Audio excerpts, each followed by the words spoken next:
안녕하세요.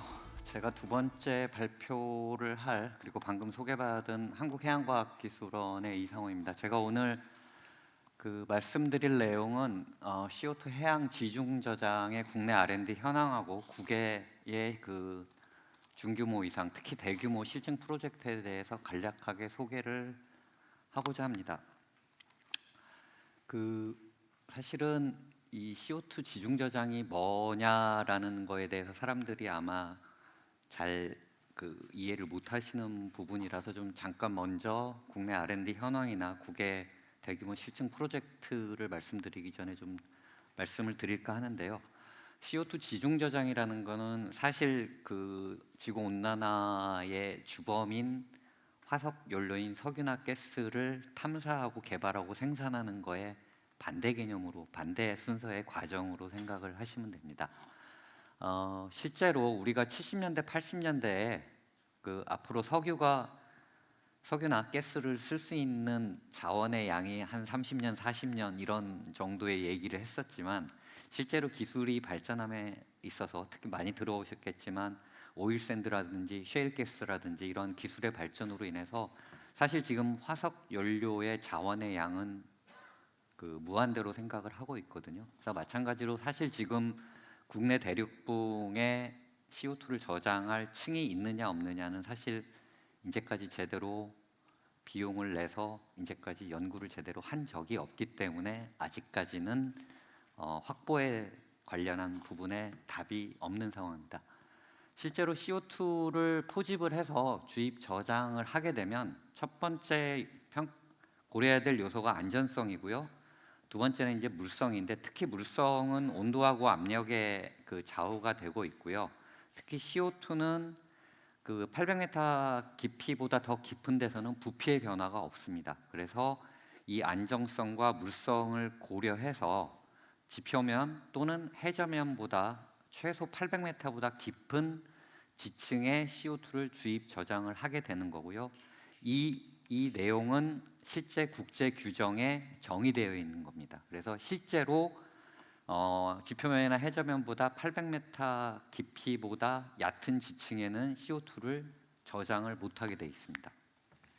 근데 실제로 우리나라 같은 경우는 육상에 지금 저장 규모가 큰 게 없고요. 육상에서는 그 다음에 뭐 다 아시겠지만 우리나라 같은 경우는 어떤 걸 하기 위해서 제일 중요한 게 지역 주민의 수용성 부분입니다. 그래서 육상에서는 CO2 지중 저장을 할 수 없는 그러한 불가능한 상황입니다. 그러면 이제 우리나라는 CO2 지중 저장을 해양 쪽으로 가게 돼야 되는데 실제 CO2 해양 지중 저장의 구성 요소들을 살펴보면 보시는 왼쪽 그림처럼 아주 다양한 여러 분야로 구성이 되어 있는데요. 먼저 필요한 게 저장소를 탐색해서 확보하는 게 먼저고요. 이게 결정이 되면 포집시설, 수송시설, 그 다음에 주입시설이 구축이 돼야 되고 실제로 CO2를 지중해 주입, 저장하게 되면 주입과 관련된 효율이라든지 안전성 부분, 그 다음에 저장층에 CO2가 잘 효율적으로 저장이 되는지, 그 다음에 저장된 CO2가 누출이 되지 않는지에 대한 안전성 부분이 필요하고요. 특히 앞서 말씀드린 지역 주민, 그 다음에 해양에 CO2를 지중 저장할 경우에 가장 관심이 높은 분들은 어민들이거든요. 그래서 저장층 위로 CO2가 누출돼서 만약에 지층을 통해서 해저면으로 누출할 경우를 대비해서 해양 환경의 안전성이라든지 위험성 같은 것들을 미리 평가하고 예측하고 만약에 CO2가 누출이 됐을 경우에 어떻게 대응을 해야 될 때까지 이 부분 모든 영역을 포함을 하고 있고요. 특히 이 해저 지층에서 해양 수층까지의 그런 해양 환경의 안전성이라든지 위험성 부분은 아마 누출이 됐을 경우에 유조선이나 이런 경우에 어민들이 피해를 굉장히 많이 입었기 때문에 이런 부분에 대해서 사실은 굉장히 민감할 수 있습니다. 그래서 이런 부분들을 고려를 해야 되고요. 오늘 지금 이 자리에서 수송 쪽에 관심이 많기 때문에 수송 부분에 대해서 좀 말씀을 드리면 사실 수송은 포지번과 저장소의 위치와 특성에 따라서 사실은 결정이 돼야 되고요. 이게 이제 비용 부분하고 관련이 있고요.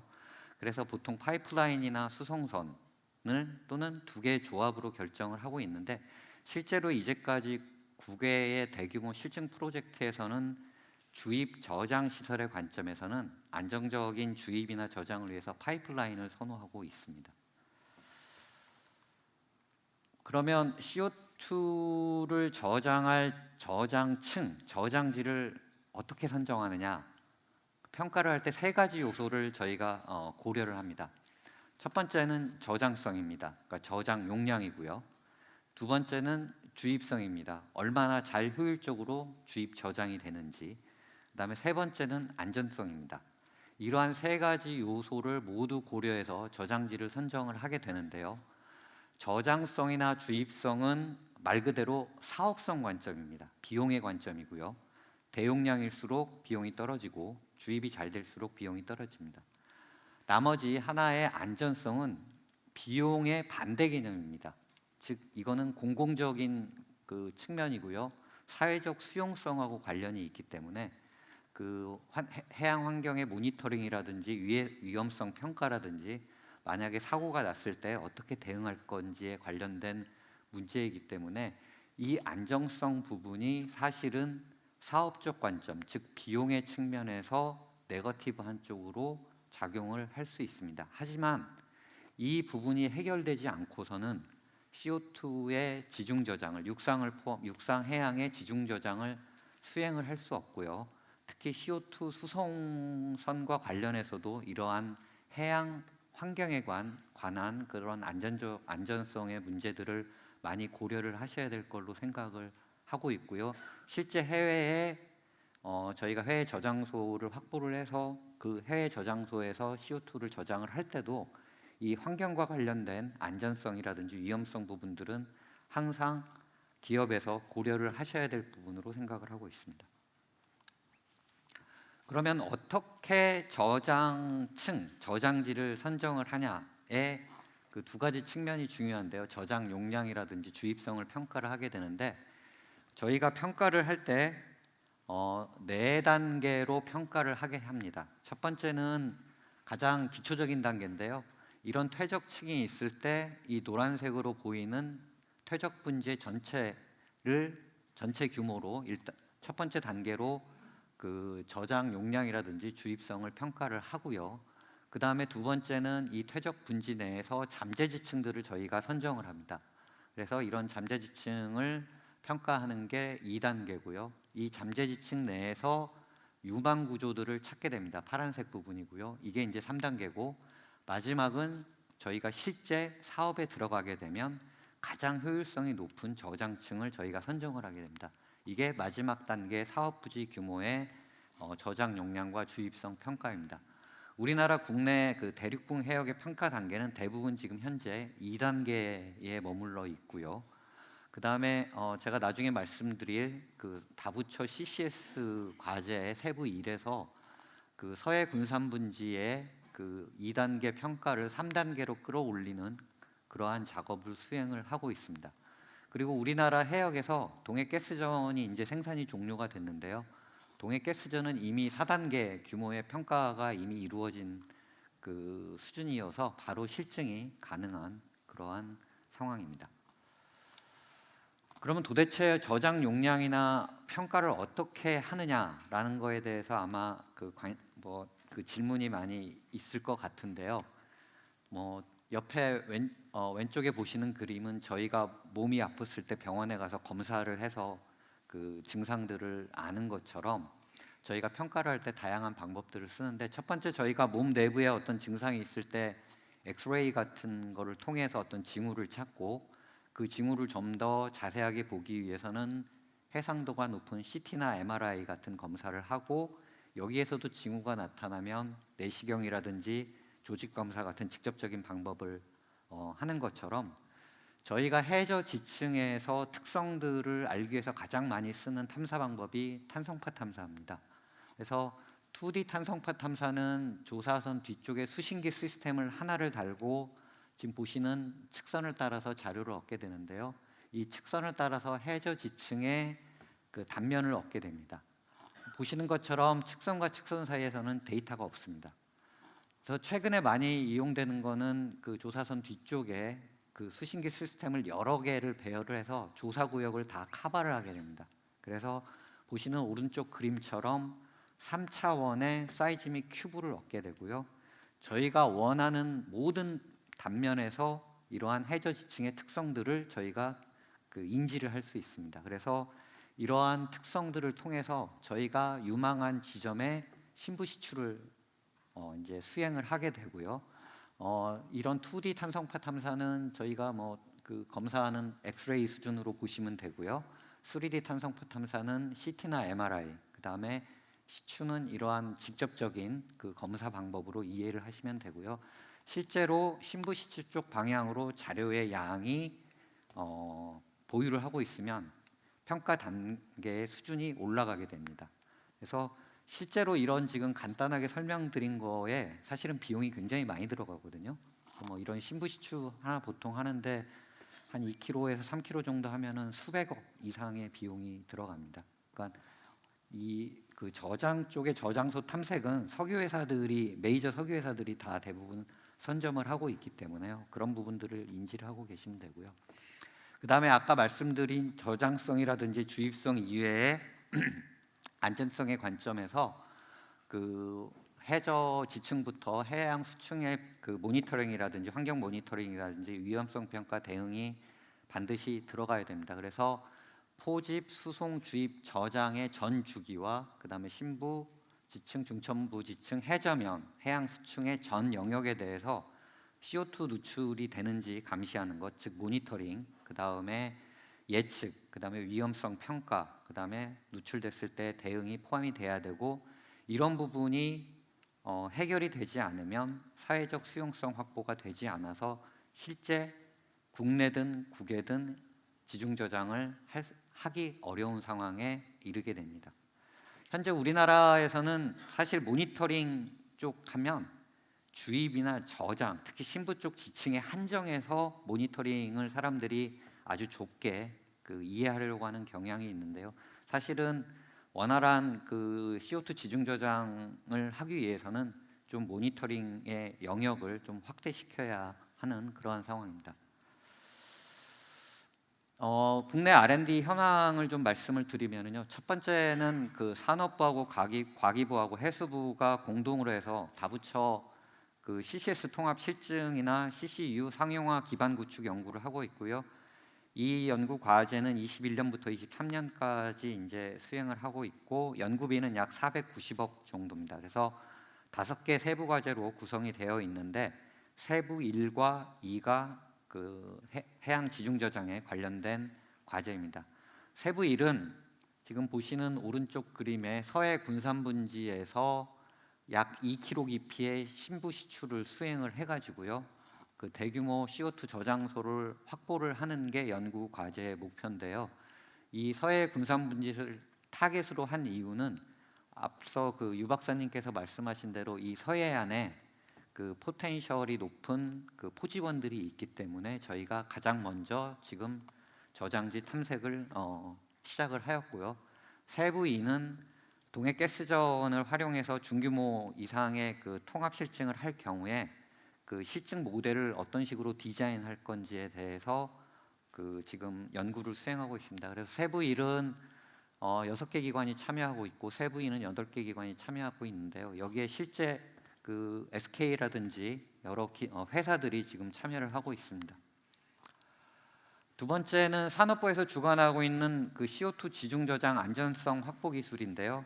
연구 기간은 21년부터 24년까지고요. 연구비는 약 120억 정도입니다. 그래서 현재 15개 연구기관이 참여를 하고 있고요. 여기에 SK, 그 다음에 현대건설, 현대중공업 등 그 일반 지금 대기업들도 참여를 하고 있습니다. 그래서 이 과제의 목표는 저희가 실제 CO2를 저장층에 주입하게 되면 이 신부 지층의 안정성 확보가 필요하고요. 그 다음에 시추를 할 동안에 그 시추 관련 안전성이 확보하고 그 다음에 이런 시설들을 설치하게 될 때 그 해저 집안의 안정성 확보가 필요한데 이러한 그 안전성 확보를 위한 기반 기술을 개발하는 그러한 과제입니다. 그다음에 이제 설명할 과제는 이건 산업부에서 이제 그 주관하고 있는 CO2 저장 효율 향상 기술 개발인데요. 이 과제 역시 21년에 시작을 해서 25년에 마무리가 되고 있고요. 연구비는 약 210억 원 정도 되고 있고 참여 기관은 15개 기관입니다. 여기에도 그 지금 국내 대기업과 중소기업들이 많이 참여를 하고 있고요.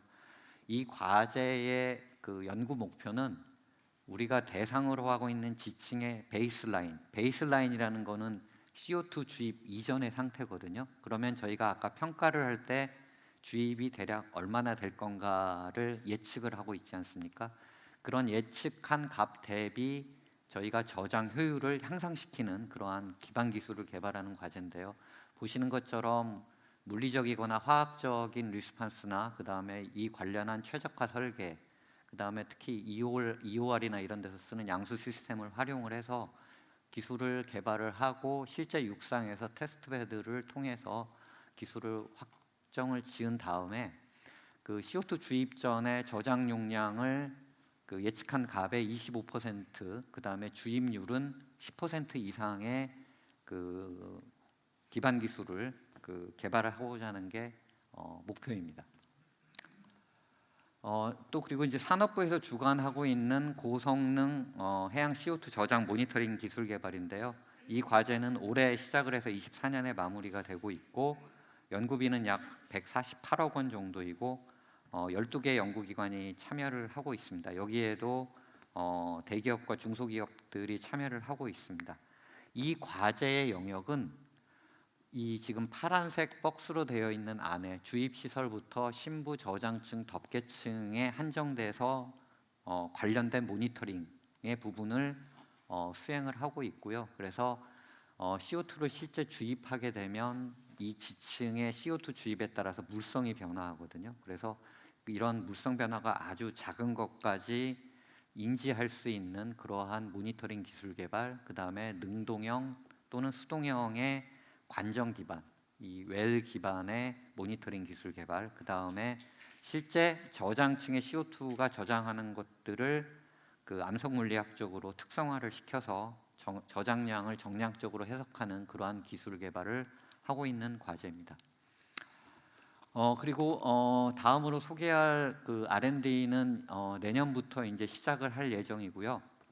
그 CO2 해양 지중 저장 중규모 실증을 위한 해양 환경, 해저 지층부터 해양 수층을 통합하는 그러한 평가 감시 체계 및 기반 기술 개발이고요. 이 과제는 해수부가 주관을 할 예정입니다. 그래서 연구비는 연구 기간은 23년부터 26년까지 예정이 되어 있고요. 연구비는 약 120억 원 정도로 지금 예정이 되어 있는데요.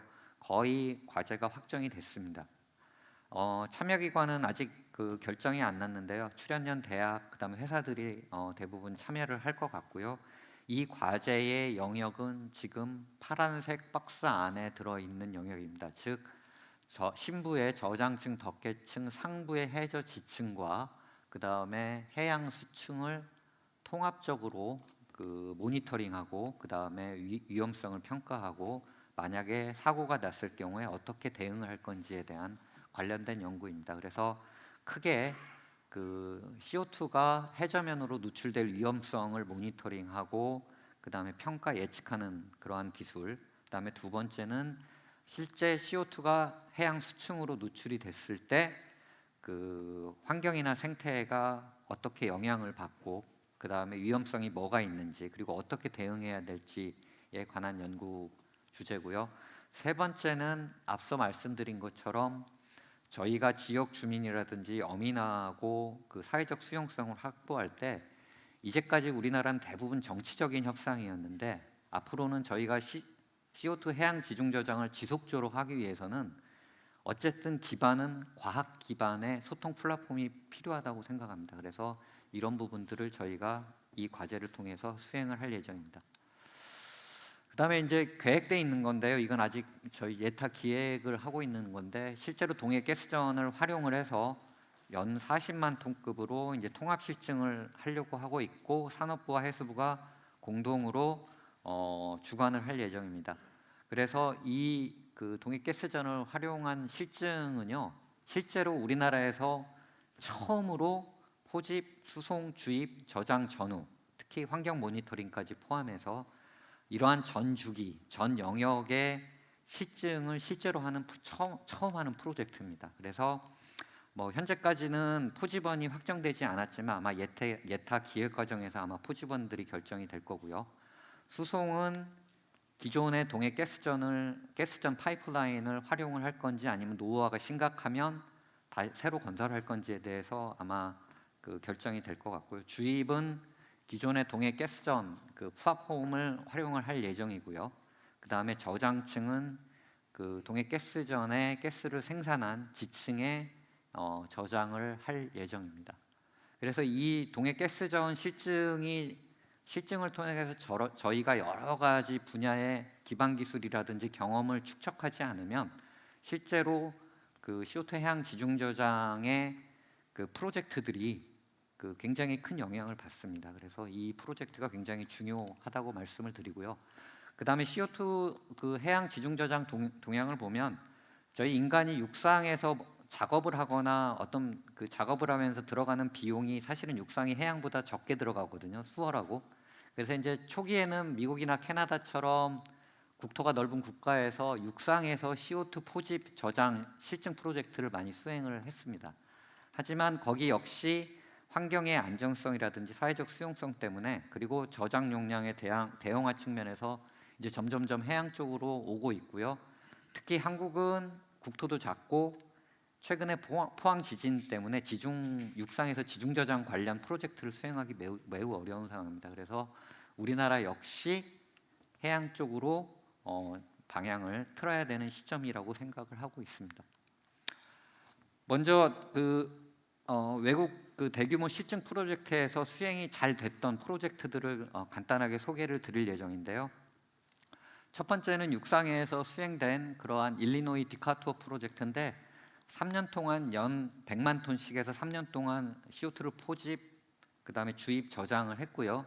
지금까지 환경 관련 모니터링을 수행을 하고 있습니다. 그래서 저장층은 미국 일리노이 주에 있는 그 일리노이 퇴적 분지에 이제 디카투어라는 데서 프로젝트를 수행을 했고요.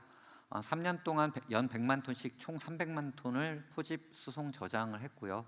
포집은 보시는 것처럼 그 이 ADM 인더스트리 컴플렉스에서 그 바이오퓨얼을 생산을 하면서 배출되는 CO2를 포집을 해서 파이프라인을 통해서 그 주입을 했고, 이 노란색 박스 안에서 환경 관련 그 토양이라든지 지하수라든지 이러한 환경 관련, 그다음에 CO2 누출에 관련된 것들을 모니터링을 하였습니다.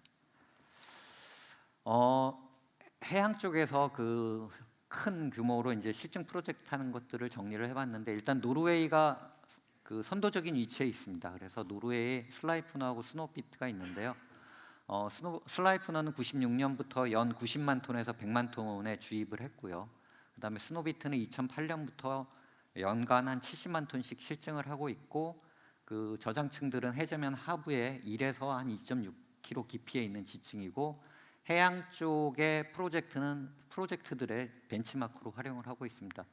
호주의 골곤 프로젝트는 사실 2016년부터 1년에 한 3천만 톤씩 이상 저장을 하기로 되어 있는데 아직 지연되고 있고요. 미국은 멕시코만에 있는 폐가스전이라든지 폐유전을 활용을 해서 대규모로 CO2를 저장하려고 하고 있고, 일본은 16년부터 연 10만 톤급 실증을 했고요. 지금 현재는 종료한 걸로 알고 있고, 이 토마코마이는 완벽한 해양 지중 저장 프로젝트는 아니고요. 모든 시설이 육상 연안에 설치가 되어 있고, 거기서 해저 지층 쪽으로 CO2를 주입을 하고 있습니다. 그 노르웨이 슬라이프너 실증 프로젝트는 이전에 이제 스타트오일이라는 석유회사, 현재는 지금 이키노르로 와 있는데요.